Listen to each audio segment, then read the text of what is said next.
নমস্কাৰ বন্ধু বান্ধৱীসকল, আপুনি নাইবা আপোনাৰ পৰিয়ালৰ কোনোবা সদস্যই যদি মুখ্যমন্ত্ৰী মহিলা উদ্যমিতা আঁচনিৰ লাখপতি বাইদেউ আঁচনিত আবেদন কৰিছে আৰু 10,000 টকা কেতিয়া সোমাব তাৰ বাবে অপেক্ষা কৰি আছে, তেন্তে ভিডিঅ'টো আপোনাৰ বাবে বহুতে দৰকাৰী হ'বলৈ গৈ আছে।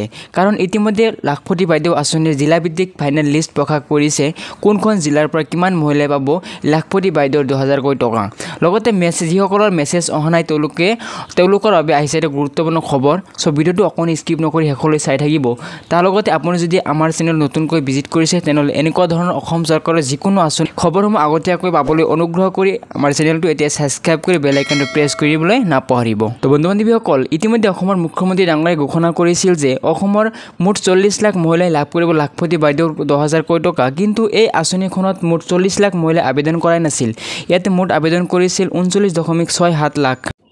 এতিয়া আমি এবাৰ চাই লওঁ যে অসমৰ কোনখন জিলাৰ পৰা কিমানজন হিতাধিকাৰী ইয়াতে আবেদন কৰিছে লাখপতি বাইদেউৰ টকাৰ কাৰণে। এই আঁচনিখনত অসমৰ তিনিচুকীয়া জিলাৰ পৰা আবেদন কৰিছিল 1,18,500 জনে, ডিব্ৰুগড় জিলাৰ পৰা আবেদন কৰিছিল 1,40,000 জনে আৰু যোৰহাটৰ পৰা আবেদন কৰিছিল 1,20,000, চৰাইদেউৰ পৰা 66,358 জনে, শিৱসাগৰৰ পৰা 89,000 জনে, মাজুলীৰ পৰা 33,426 জনে, লখিমপুৰ জিলাৰ পৰা আবেদন কৰিছিল 1,63,585 জনে, ধেমাজিৰ পৰা আবেদন কৰিছিল 1,11,722 জনে, কাছাৰৰ পৰা আবেদন কৰিছিল 1,45,000, হাইলাকান্দিৰ পৰা আবেদন কৰিছিল 64,011 জনে, কৰিমগঞ্জৰ পৰা আবেদন কৰিছিল 96,771 জনে, শোণিতপুৰ জিলাত আবেদন কৰিছিল 1,54,000 জনে, দৰঙৰ পৰা আবেদন কৰিছিল 1,42,577 জনে।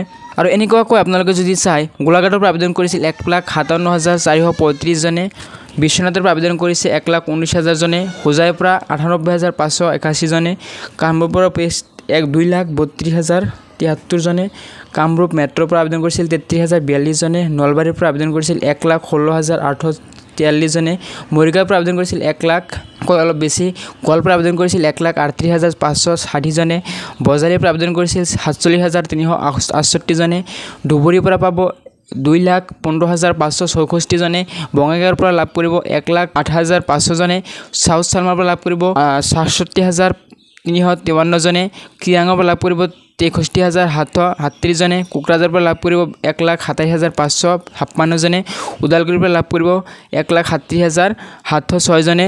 এনেকুৱাকৈ মুঠ 39,42,663 জনে মুঠ হিতাধিকাৰী ইয়াতে আবেদন কৰিছিল আৰু ইয়াৰ বাবে আপোনালোকে চিলেকশ্যন লাভ কৰিছে। আৰু এই লিষ্টখনত যদি আপোনাৰ জিলাৰ নাম নাই তেতিয়াহ'লে আপুনি কমেণ্ট কৰি জনাব, আপোনাক নিশ্চয় এই লিষ্টখনৰ PDF কৈ আপোনাক চেণ্ড কৰি দিয়া হ'ব।